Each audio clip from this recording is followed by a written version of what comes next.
DCP వెనక్కి వెళ్ళబోతుంటే సిద్ధు, ఆగండి sir, మీరు ఒక్క 2 నిమిషాలు అలా కూర్చోండి, నేను మంచి కాఫీ చేసి తీసుకువస్తాను. మీరు కాఫీ తాగకుండా వెళ్ళిపోవడం ఏంటి అని డీసీపీని అక్కడ కూర్చోమనేసరికి డీసీపీ లోపలికి చూస్తాడు. లోపల కుమార్ శైలు కోసం ఏర్పాటు చేసిన డెకరేషన్ కనిపిస్తుంది. ఏంటి సిద్ధు, లోపల డెకరేషన్ కనిపిస్తుంది, చాలా బాగుంది అంటూ డీసీపీ లోపలికి వెళ్తాడు. ప్రేరణ, ఏంటది అని అంటే, కుమార్ శైలు కోసం ఏర్పాటు చేశాను, కానీ శైలు ఇక్కడికి రానని చెప్పింది. కుమార్ని వేరే ఎక్కడికైనా తీసుకువెళ్ళమంది. అందుకని కుమారు శైలుని తీసుకుని బయటకు వెళ్ళిపోయాడు. డీసీపీ వెనకాలే సిద్ధు, ప్రేరణ కూడా లోపలికి వస్తారు. బాగుందయ్యా, ఈ డెకరేషన్ చాలా బాగుంది. ఏంటి, మీరు ఏదైనా ప్లాన్ చేసుకున్నారా? నేను వచ్చి డిస్టర్బ్ చేశానా? ఇది చూస్తుంటే చాలా రొమాంటిక్గా అనిపిస్తుంది. నాకు లవ్ స్టోరీలు అంటే చాలా ఇష్టం. అవును సిద్ధు, మీరిద్దరూ ప్రేమించి పెళ్లి చేసుకున్నారు కదా, మీ లవ్ స్టోరీ ఎలా స్టార్ట్ అయిందో నాకు చెప్తావా అని అంటే, మా లవ్ స్టోరీయా సార్ అని సిద్ధు అంటాడు అయోమయంగా. అవునయ్యా, మీ లవ్ స్టోరీ గురించి అడుగుతున్నాను, ఎందుకు అలా మొహం పెట్టావు అని అంటే, అది కాదు సార్ అని అంటాడు. సరే చెప్పవయ్యా, చెప్పు. నేను ఈ యూనిఫామ్ ఉండడం వల్ల లవ్ స్టోరీ మూవీస్కి కూడా వెళ్ళలేకపోతున్నాను అని అంటే, మూవీకే కదా సార్, రండి ఇప్పుడు నేను తీసుకువెళ్తాను అని అంటే, వద్దులే సిద్ధు, అంత టైం లేదు. ముందు మీరు ఒకరికొకరు ఎప్పుడు లవ్ చేసుకోవడం మొదలుపెట్టారు, ఫస్ట్ ఎవరు ప్రపోజ్ చేశారు అని అంటే, సిద్ధు ప్రేరణను చూపిస్తాడు. ప్రేరణ సిద్ధుని చూపిస్తుంది. ఏంటి ఇద్దరు ఒకరికొకరు చూపిస్తున్నారు, ఇంతకీ ఎవరు స్టార్ట్ చేశారు అని అడిగితే, సిద్ధు అని ప్రేరణ అంటుంది. అవును సార్, నేనే, ఆ దౌర్భాగ్యుని నేనే అని అంటాడు. ఏంటి, ఏమంటున్నావు సిద్ధు అంటే, అదే సార్, నేనే ప్రపోజ్ చేశాను, అదే విషయం చెప్పబోతున్నాను అని అంటాడు. సరేనయ్యా, ఇప్పుడు నువ్వు మళ్ళీ ప్రేరణకు ప్రపోజ్ చెయ్యి, నేను చూస్తాను అని అంటే, ఇప్పుడా సార్, ఇప్పుడు ఎందుకు సార్, ఇప్పటికే చాలా టైం అవుతుంది, మీరు వెళ్తే అని అంటే, ఏంటి సిద్ధు అంత కంగారు పడిపోతున్నావు, ఒకసారి ప్రపోజ్ చెయ్యొచ్చు కదా అని అంటాడు. సరే, నేను ఇక్కడ నిలబెడతాను, నువ్వు ఒకసారి ప్రపోజ్ చెయ్యి అనేసరికి ఇక సిద్ధు అయితే డీసీపీ కోసం తప్పదు కదా అని అక్కడ ఉన్న ఫ్లవర్ తీసుకుని ప్రేరణకి ఇచ్చి, ప్రేరణ, నువ్వు నా జీవితంలోకి వచ్చిన తర్వాత నేను చాలా ఆనందంగా ఉన్నాను, స్నేహమే అనుకున్నాను, అంతకు మించి ప్రేమ ఉంటుందని నేను ఊహించలేకపోయాను, నువ్వు నా జీవితంలోకి రావడం అదృష్టం అంటూ ప్రేరణకు పువ్వు ఇచ్చి ఐ లవ్ యూ చెబుతాడు. ప్రేరణ కూడా ఐ లవ్ యూ సిద్ధు అని అంటుంది. జయకృష్ణ వాళ్ళిద్దరి ప్రేమను చూసి క్లాప్స్ కొడతాడు. సరేనయ్యా, బాగా ప్రపోజ్ చేశావు, మీ ఇద్దరి మధ్య ప్రేమ ఇలాగే ఉండాలంటూ నేను ఇక బయలుదేరతాను అని జయకృష్ణ అక్కడి నుంచి వెళ్ళిపోతాడు. ఇక జయకృష్ణ అలా వెళ్ళాడో లేదో, ప్రేరణ అయితే, ఏంటి సిద్ధు, నువ్వేదో నిజంగా నీ మనసులో ఉన్నట్లుగానే చెప్పావు అని అంటే, ఏం చేయను, ఆ డీసీపీ కోసం నటించాను, నేను బాగా నటించాను కదా అని అంటాడు. ఛీ, నువ్వు అబద్ధం ఆడుతున్నావు, నువ్వు చూస్తే నటించినట్లు లేదు, నిజంగా నీ మనసులో ఉన్నది చెప్పినట్లుగా ఉంది అని అంటే, ఏంటి ప్రేరణ, ఎందుకు అలా అపార్థం చేసుకుంటావు, ప్రతిసారి ఎందుకు అలా మాట్లాడతావు, చూసావు కదా సిచ్యువేషన్ ఎలా ఉందో, ఇంకెప్పుడు ఇలాంటి ఏర్పాట్లు చేయకు అని ప్రేరణ సిద్ధుని విసుక్కుంటుంది. ఇక ఆ ఫ్లవర్ అక్కడే పడేసి వెళ్ళిపోతుంది. సిద్ధు ఆ ఫ్లవర్ తీసుకుని ఆనందపడుతూ ఉంటాడు. మరోవైపు ఘన అయితే తన ఉద్యోగం కోసం ఆలోచిస్తూ ఉంటాడు. ఇంతలో సుధా వస్తాడు. ఏంటయ్యా సుధా, ఎవరిని తీసుకురాలేదా అని అంటే, ఏంటి సార్ ఎవరిని తీసుకురావడం అని అంటే, అదే కొత్త పని మనిషిని తీసుకురాలేదా అని అంటే, లేదు సార్, నేను ఇంక ఏ పని మనిషిని తీసుకురాను, ఎవ్వరికీ పని మనిషి గురించి చెప్పను కూడా అంటే, నీకు బాగానే జ్ఞానోదయం అయిందయ్యా సుధా అంటే, సార్, ఒకసారి జరిగిన తర్వాత మళ్ళీ నేను ఎందుకు పొరపాటు చేస్తాను అని అంటాడు. ఇంతకీ నా విషయాలన్నీ ఆ సిద్ధు ప్రేరణకి ఎలా చేరుతున్నాయి అంటావు అంటూ సుధా వైపు చేయి చూపిస్తూ ఘన అనుమానంగా మాట్లాడుతూ ఉంటే, సార్, మీరు నన్ను అనుమానిస్తున్నారా?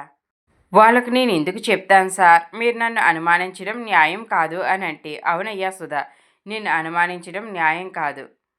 సరే, ఇప్పుడు నాకు తెలిసిన వాళ్ళే వాళ్ళకి విషయం చేరవేస్తున్నారు కదా, వాళ్ళని ఏం చెయ్యాలి అని అంటే, క్షమించి వదిలేయాలి సార్ అని సుధా అంటాడు. ఏంటి క్షమించాలా అని ఘన ఒక్కసారిగా సీరియస్ అవుతాడు. అమ్మో, ఈడికి ఏం చెప్పినా అది నా మెడకే చుట్టుకుంటుందనుకో సుధా. ఏదో ఫ్లోలో అనేసాను సార్ అనంటే, నువ్వు ఫ్లోలో అన్నా సరే నేను అసలు వదిలిపెట్టను. నా ఒంటి మీదకి యూనిఫామ్ రాగానే వాళ్ళ అంతు చూస్తాను అని అంటాడు. అవును సార్, మీరు మీ ఉద్యోగం కోసం డీసీపీ సార్ దగ్గరికి వెళ్ళారంట కదా అని అంటే, అవును వెళ్ళాను. ఆ డీసీపీ ఇంకా నాకు ఏమీ సమాధానం చెప్పలేదు అని అంటే, సార్ ఇక మీకు ఉద్యోగం రాదు. డీసీపీ ఉద్యోగం ఇచ్చేవాడైతే వెంటనే ఇచ్చేసేవాడు కదా, ఏమీ మాట్లాడలేదు అంటే మీకు ఉద్యోగం రానట్టే సార్ అంటూ ఇక మీరు చెక్కభజన అన్నట్లుగా చేతులతో సైగ చేస్తూ, సార్ మీరు ఇక బిజినెస్ చూసుకోండి, ఈ ఉద్యోగం కూడా వదిలేయండి అని అంటే, లేదు సుధా, నేను ఈ ఉద్యోగం ఎలాగైనా సాధిస్తాను, అలాగే ఆ ప్రేరణ సిద్ధులు అంతు కూడా చూస్తాను అని అంటాడు. సిద్ధు బయటకు వెళ్ళిన తర్వాత కుమార్కు ఫోన్ చేసి రమ్మంటాడు. కుమార్ వచ్చిన తర్వాత కుమార్తో, ఈరోజు తెలిసిపోయిందిరా అని అంటాడు. ఇద్దరు బాగా తాగుతూ ఉంటారు. ఏంట్రా ఏం తెలిసింది అని కుమార్ అంటుంటే, ఒరే నువ్వు అనుకున్నదే జరిగిందిరా అంటే, నేనేమనుకున్నానురా అంటే, జరిగిందే చెప్తున్నాను కదా అని అంటే, ఒరే తికమక పెట్టకరా, ఏమైంది అసలు విషయం చెప్పు అని అంటే, నేను ప్రేరణ ప్రేమిస్తున్నానురా అని అంటాడు. ఇది నాకు ఎప్పుడో తెలిసిన విషయమే కదరా అని కుమార్ అంటాడు. ఒరే నువ్వు చెప్తుంటే నేను నమ్మలేదు, కానీ ఈరోజే నాకు తెలిసింది. నాకు ప్రేరణ అంటే చాలా ప్రేమరా అని సిద్ధు కుమార్తో చెప్తాడు. ఏంట్రా ఈరోజు ఏమైంది అని అంటే, ఇక నీ కోసం ఏర్పాటు చేశాను కదా డెకరేషన్ అంతా, దాని గురించి ఆ డీసీపీ సార్ రావడంతో ఈరోజు నాలో ఉన్న ప్రేరణకు చెప్పగలిగాను. ఇదిగో ఈ పువ్వు ఇచ్చి ప్రపోజ్ చేశాను, కానీ తనకిష్టం లేదురా, ఆ పువ్వు అక్కడే వదిలేసింది అంటూ ఇక ఆ పువ్వును చూసుకుంటూ ఉంటే కుమార్ ఆ ఫ్లవర్ పట్టుకుంటుంటే, దీన్ని టచ్ చేయకు అంటే, ఏంట్రా ఆ చెవి పోగి దాచుకున్నట్లే ఈ ఫ్లవర్ కూడా దాచుకుంటావా, సరే నీ గుండెల్లోనే పెట్టుకో, నాకు తెలుసు ఇప్పటికి నీకు తెలిసినట్లుగా త్వరలోనే ప్రేరణ గారికి కూడా తను నిన్ను ప్రేమిస్తున్న విషయం తెలుస్తుంది. ఇక లేట్ ఎందుకు, మళ్ళీ ఒకసారి ప్రేరణ గారికి ఫోన్ చేసి ఐ లవ్ యూ చెప్పరా అంటే, వద్దొద్దు తను ఇప్పటికే చాలా కోపంగా ఉంది అని సిద్ధు కుమార్తో అంటాడు. మరోవైపు ప్రేరణ అయితే చాలా చిరాగ్గా ఉంటుంది. ఐశ్వర్య టిఫిన్ తింటూ ఉంటుంది. ఏంటక్క ఎందుకు అలా ప్రెస్టేషన్లో ఉన్నావు అంటే, ఈరోజు నాకు చాలా కోపంగా ఉంది అని అంటే, ఎవరి మీద అక్క అంటే, సిద్ధు మీద.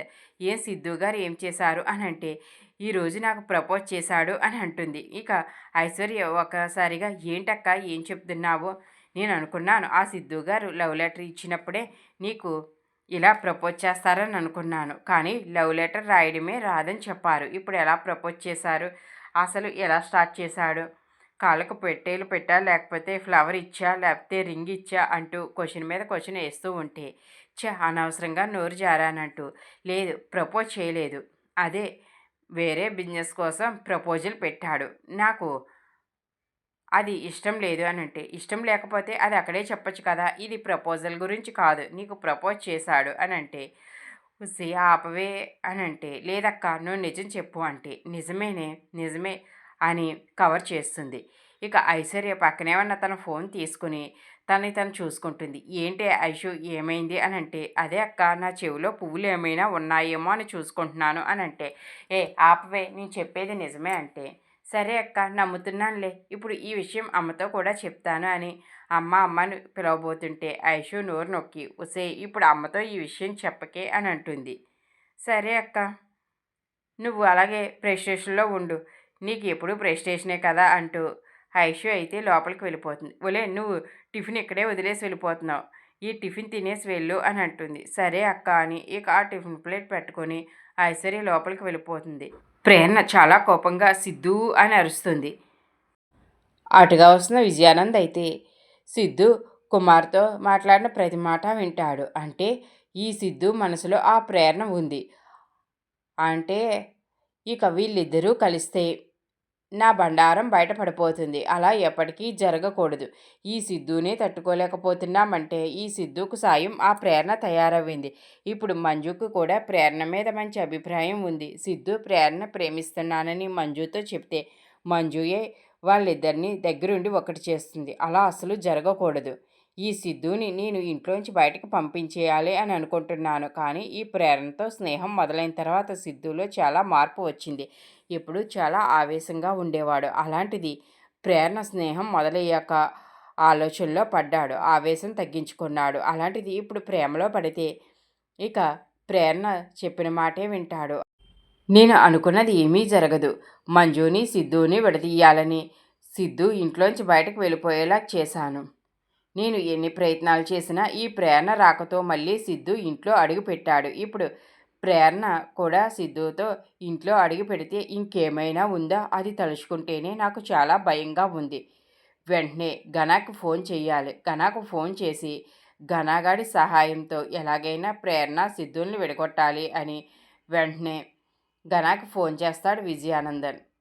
ఘన, ఏంటి వీడికి ఏం అవసరం వచ్చింది ఇప్పుడు ఫోన్ చేస్తున్నాడు అని ఫోన్ లిఫ్ట్ చేసి, ఏంటి మామ నాకు ఫోన్ చేశావు అని అంటే, ఘన నీతో చిన్న పని పడింది అని అంటాడు.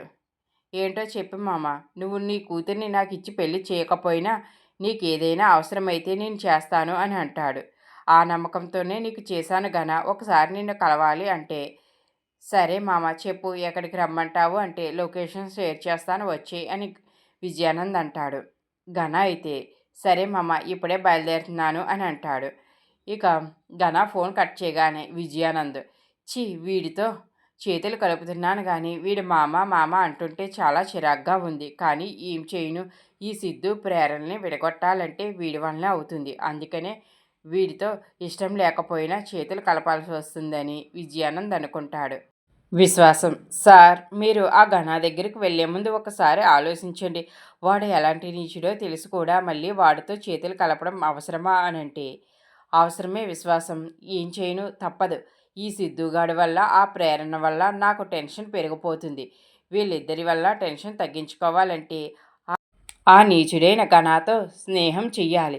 ఇప్పుడు వాడిని అడ్డు పెట్టుకుని సిద్ధు ప్రేరణను విడగొట్టాలి అని అంటాడు. సరే సార్, నాకు తెలిసింది నేను చెప్పానంతే, తర్వాత మీ ఇష్టం అని విశ్వాసం అంటాడు. విశ్వాసం, నీ విశ్వాసం గురించి నాకు తెలుసు, కానీ నాకు తప్పడం లేదయ్యా అంటూ ఘనాన్ని కలవడానికి విజయానంద్ వెళ్తాడు. ఘన, ఏంటి ఎందుకు రమ్మన్నావు అని చాలా సీరియస్గా అంటాడు. ఘన, ఎందుకు నా మీద కోపం అంటే, నువ్వు నీ కొడుకే కదా ఇద్దరూ కలిసి నా పెళ్ళి జరగకుండా ఆపారు అంటే, నీకు ఎన్నిసార్లు చెప్పాను ఘన, ఇందులో నా ప్రమేయం ఏమీ లేదు, అంతా ఆ సిద్ధు ప్రేరణ చేశారు అని అంటే, ఎందుకు పిలిచావు అని మళ్ళీ అడుగుతాడు. మా సిద్ధు ఆ ప్రేరణని లవ్ చేస్తున్నాడు అని అంటే, నీకు ఇప్పుడే ఈ విషయం తెలిసిందా? వాళ్ళిద్దరి మధ్య అలాంటిది ఏదో ఉంది అని నాకు ఎప్పటి నుంచో తెలుసు అని అంటాడు. అది కాదయ్యా, ఇప్పటి వరకు ఇద్దరు స్నేహితులు అని అనుకున్నాను, కానీ ఆ ప్రేరణ వచ్చిన తర్వాత ఈ సిద్ధులో చాలా మార్పు వచ్చింది. ఎలాగైనా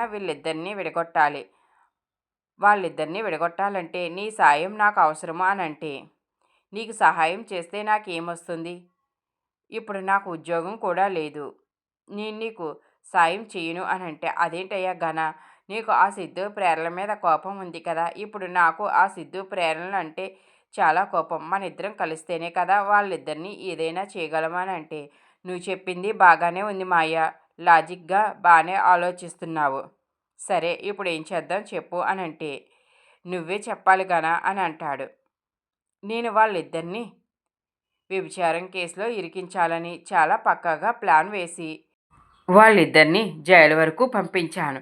కానీ ఏం జరిగిందో తెలియదు. వాళ్ళిద్దరూ బయటకు వచ్చేశారు. ఇప్పటికీ నాకు ఆ విషయం అర్థం కావటం లేదు అని అంటే, ఏంటి వాళ్ళిద్దరినీ వ్యభిచారం కేసులో జైలుకు పంపించావా? ఈ విషయం మాకేమీ తెలియదు అని అంటే, మీకెలా తెలుస్తుంది? పంపించిన వాళ్ళని అవమాన భారంతో తల దించుకుని వస్తారంటే వాళ్ళు తల ఎగరేసుకుని చాలా గౌరవంగా బయటకు వచ్చారు. ఇప్పటికీ అలా ఎందుకు వచ్చారో నాకు అర్థం కావటం లేదు. ఆ డీసీపీ ఏమో చాలా స్ట్రిక్ట్, అసలు లొంగేలా కనిపించడం లేదు అని విజయానంద్ అంటే, అవును, ఆ జేకే గాడు మెంట్లవాడు, వాడికి అబద్ధం చెప్తే అసలు నచ్చదు. కానీ ఈ సిద్ధు ప్రేరణ ఏం చెప్పి బయటకు వచ్చారో ఇప్పటికీ అర్థం కావటం లేదు. ఆ విషయం ఏంటో తెలిస్తే ఆ జేకే ద్వారా మనం వాళ్ళని ఏదైనా చేయొచ్చు అని అంటాడు. మరోవైపు సిద్ధు అయితే కుమార్తె, ఒరే నాకు ప్రేరణ మీద ప్రేమ ఉందని ఈరోజు తెలియడంతో నాకు చాలా ఆనందంగా ఉంది. ఈ ఫీలింగ్ ఎంతో బాగుంది. నువ్వు చెప్తుంటే నేను నిన్ను తిట్టేవాడిని, కానీ ఇప్పుడు ఆ ప్రేమలో ఉన్న మాధుర్యం నాకు తెలిసింది.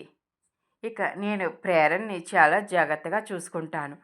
తను కూడా నన్ను ఇష్టపడేంత వరకు నేను తన్ని ప్రేమిస్తూనే ఉంటాను అని అంటే, సిద్ధు నువ్వు మంచోడివిరా, నిన్ను ప్రేరణ ఖచ్చితంగా ప్రేమిస్తుంది, త్వరలోనే మీరిద్దరూ ఒకటవుతారు, ఆ నమ్మకం నాకు ఉంది అని అంటాడు. ఇంతకీ శైలు కోపం పోయిందా అని సిద్ధు అడుగుతాడు. తన్ని బయటికి తీసుకువెళ్ళాను కదా, తన కోపం పోయింది, ఇప్పుడు తను ఆనందంగానే ఉంది అని అంటాడు. సరేరా, మీరిద్దరూ ఆనందంగా ఉండాలి అని అంటే, మరి మీరు కూడా ఆనందంగా ఉండాలి కదా అని కుమార్ అంటాడు. సరే ఇక నేను బయలుదేరతాను అని సిద్ధు అయితే ఇంటికి బయలుదేరతాడు. ఐశ్వర్య అయితే, ఏంటి అక్కకు నిజంగానే సిద్ధు గారు ప్రపోజ్ చేశారా? సిద్ధు గారు చాలా మంచివారు. నిజంగా అక్కను సిద్ధు గారు ప్రేమిస్తుంటే వాళ్ళ ప్రేమకు నేను సపోర్ట్ చేయాలి. ఇక అమ్మ కూడా సిద్ధుని ఏమీ అనదు. వాళ్ళ ప్రేమను అర్థం చేసుకుంటుంది. ఇక వాళ్ళిద్దరూ ఒకటవుతే నేను చాలా సంతోషపడతాను అని అనుకుంటుంది. కానీ అక్క చెప్పినట్లుగా చెబుతుంది. అసలు నిజంగా సిద్ధు గారు అక్కకు ప్రపోజ్ చేశారా? నేను సిద్ధు గారికి ఫోన్ చేసి మాట్లాడితే ఎలా ఉంటుంది? అమ్మో! అక్కకు ఈ విషయం తెలిస్తే ఇంకేమైనా ఉందా? ఐడియా, కుమార్ ఉన్నాడు కదా, అసలు కుమార్కి విషయం తెలుస్తుంది అని వెంటనే ఐశ్వర్య అయితే తన ఫోన్ తీసుకుని కుమార్కి ఫోన్ చేస్తుంది. కుమార్ ఏంటి ఇప్పుడు ఐశ్వర్య ఫోన్ చేస్తుందని ఫోన్ లిఫ్ట్ చేస్తాడు. ఏంటి ఐశ్వర్య, ఎందుకు ఫోన్ చేశావు అని అంటే, అదే ఈరోజు సిద్ధు గారు మా అక్కకు ప్రపోజ్ చేశారంట కదా, నిజమేనా అని అంటే, కుమార్ అవును ఐషు నిజమే అని చెప్తాడు.